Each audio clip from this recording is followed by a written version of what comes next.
How long should a typical congenial meet last? There's no fixed time because I think it can start with 10 minutes to 30 minutes to maybe an 1 hour activity that you are looking at. I would say keep the pulse of the audience in mind, because if you feel that it's getting a little stretched, I think it's the right time to wrap it up. Don't fall in love with the idea that, oh, I have planned and I have to go ahead with it. But if you see that your audience is involved and the purpose that you started this congenial meet with is achieved, then I think you can take your time. How often are congenial meets scheduled? What I feel as educators, there are times when we don't even meet our own colleagues, other than academic discussions or planning time. So I think if we can do it once a week, then it's always great to have that as part of our planning time. If not, then at least twice in a month or at least once in a month, where all the team members of the entire organization can come together and spend this time together. Do all the teachers in the school have to do it together? No, not necessary. That maybe primary section can have their own congenial meet, then a middle school can have their own, and a high school can have. And maybe once in a month when all of them, all the key stages can come together and have a congenial meet. So Nikita, who should actually run a congenial meet? I feel anybody and everybody can drive it. You don't need any PhD or training for driving a congenial meet. I look at it as an opportunity for every member to take it up and to drive that entire congenial meet. So what's a suitable venue to have a congenial meet in? So a suitable venue would be based on the kind of congenial meet that you have decided. So it can be either physical activity that you have planned for, then you need a large open space. If it is a reflective congenial meet, then you need a quiet and a calmer place. So Nikita, what are the ingredients of an effective congenial meet?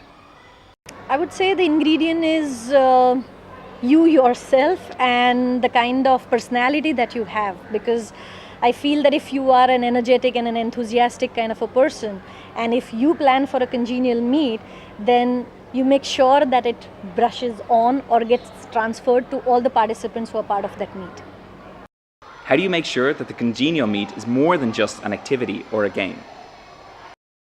I think the entire idea of having a purpose for a congenial meet is very important, because once you are pretty clear about what you want your participants to go back with, and when you design it, then it's a complete experience in totality. For example, if you are looking at alignment with the vision of the organization, or if you are looking at building camaraderie in the team, or even if you want to introduce some new idea to your team, you can keep that as part of your purpose and then drive this entire session. Otherwise, there is a fear of letting it be just like maybe another game or just an activity. So Nikita, what do you have to keep in mind while designing and planning for the congenial meeting? I think if you get the sense of what the need of the group is, as we say, the pulse of the audience, once you have that, then you can plan your congenial meet, keeping how are you going to cater to that need. Should the purpose of the congenial meet be shared up front? I think yes, you can share it upfront, or at times you can share it by end of the entire congenial meet when you're closing the loop and when participants are reflecting about what was the purpose of this meet and what were their takeaways from this. So Nikita, what if someone doesn't actually join in? I think it's okay for few people not to participate, because I think everybody has a different personality. But I think as a person who is planning for the congenial meet, you need to be mindful about these people, because maybe their physical needs are different. Few people are not maybe active or they won't be comfortable. It's okay for them not to be part of it.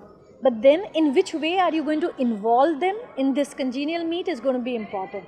Maybe they can be the cheerleaders, or maybe they are the ones who are getting everybody together, or maybe they are helping you with getting the resources ready for the congenial meet. So anybody and everybody should be part of it, because the entire purpose of congenial meet is to come together. How do people actually find the time to run a congenial meet, given there's so much to do? I think you can keep some 10 or 15 minutes aside whenever you're meeting your entire teacher team for the planning or maybe for a professional development time. So start these meets not directly with the, come on, let's start planning, but I think it would be lovely to have those 10-15 minutes kept aside for a congenial meet.